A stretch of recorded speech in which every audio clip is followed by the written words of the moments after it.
Hey race fans, Alex Weaver here in Studio 3. Joining me back in Concord from the R&D Center, we have Fabian, the Managing Director of the Monster Energy NASCAR Cup Series.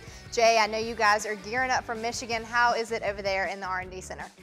It's pretty good. We got final prep in order, got the communication set out, so we're ready to get up there and get on the track. Well, we're ready to see some action on the track, and let's talk about the action on the track in the last 9 races. We've had 9 different winners. Describe the type of racing that we've seen. It's been a parity of guys and some new guys that have stepped up to the plate.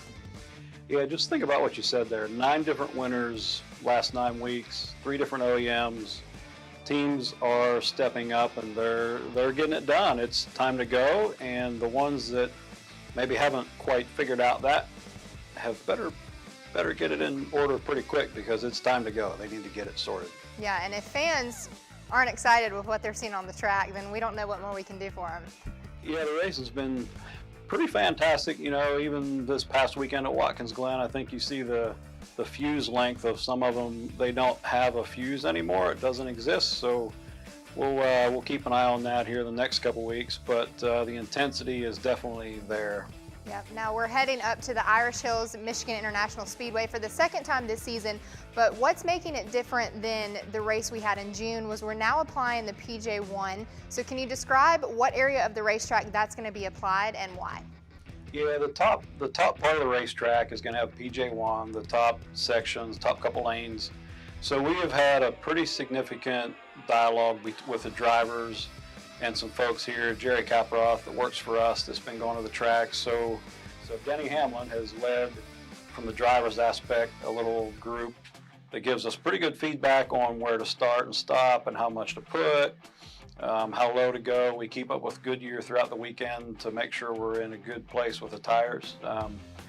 So we have gone through that the last several weekends, and I think it's paid off pretty well. We use real-time data and facts. So after the PJ1 is sprayed, we have a friction trailer that we pull around to see how much grip has been added, and we'll actually pull that trailer around in the morning and then after the day's activities to see what we need to do for the next day for prep. So hopefully the PJ1 is going to give them lanes all the way to the wall again, like we're used to seeing at Michigan, and we'll have another fantastic race.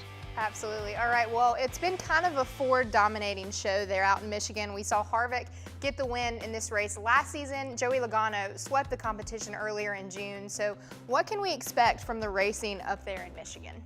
Yeah, so these teams, I'm sure you all have noticed, are pretty good, and they've all learned their mistakes from the last go around at Michigan, and I'm sure no one enjoyed Joey whooping them. So I would say they've gone to work and they've probably done a little bit of maybe a different approach on the car build, the body build, to get back up there and have another shot at it.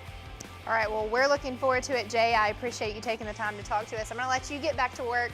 And fans, you can watch all of the action coming up from Michigan International Speedway this Sunday at 3 p.m. on NBC SN.